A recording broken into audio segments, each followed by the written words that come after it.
The former director of the Texas Lottery was quietly indicted last month, and just as quietly, that indictment was dismissed days later. All of it related to the $95 million scandal that involved a foreign group rigging the lottery outcome that no one seems to want to talk about. This is Wednesday, May 13th, 2026. Texas Scorecard presents the day's first news for the Lone Star State. The Texas Minute, with your host, Michael Quinn Sullivan.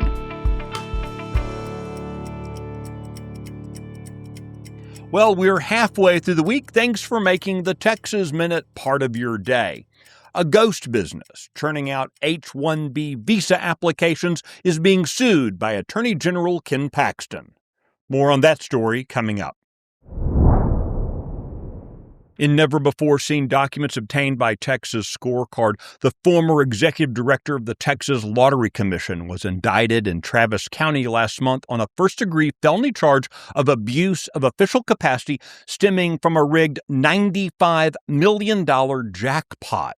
But days after the unannounced indictment, it was quietly dismissed, quote, at the prosecutorial discretion of the Travis County District Attorney's Office.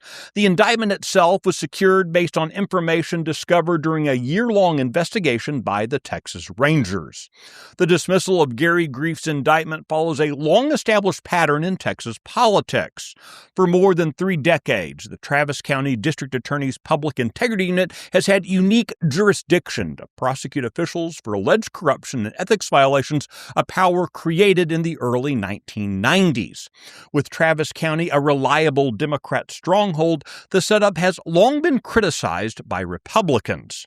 The rapid dismissal of Grief's indictment raises new questions about prosecutorial discretion and accountability for state officials accused of serious wrongdoing, especially those tied to interests favored by the Austin lobby. At a hearing this week, members of the Texas Senate explored ways to increase the state's water supply. The Texas Water Development Board has warned that in a worst-case drought scenario, roughly 1 in 4 Texans in 2080 will lack adequate water supplies. One proposed solution is greater adoption of desalination to make currently unusable water available for consumption. Desalination is the process of removing dissolved salts from water, and it's one of the strategies that could address water shortages, but as the senators learned, it isn't cheap. Attorney General Ken Paxton has filed suit against a North Texas businessman and his company, alleging they operated fake child care businesses in order to fraudulently sponsor foreign workers to the H-1B visa program. Yan Yao and Golden Chi Holdings, LLC were first exposed by Blaze TV and Texas Scorecard personality Sarah Gonzalez. Yao is identified in the state lawsuit as a, quote, citizen of the People's Republic of China. He's alleged to have operated websites advertising child care services that, quote, do not exist. Instead, the state alleges that he runs a sham business that falsely claims to provide legitimate child care services. Yao and his business reportedly filed H-1B visa paperwork for positions not typically part of child care operations, including software developers, business intelligence analysts, financial analysts, web developers, and market research analysts. A child care with market research analysts. Cool. The Texas Minute will be right back.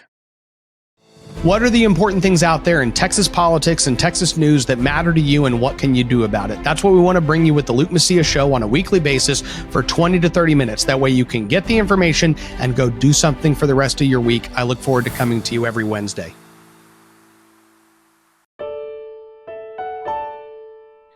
Texas' new law restricting students from using personal electronic devices during school hours received positive reports during an update to lawmakers this week on its implementation.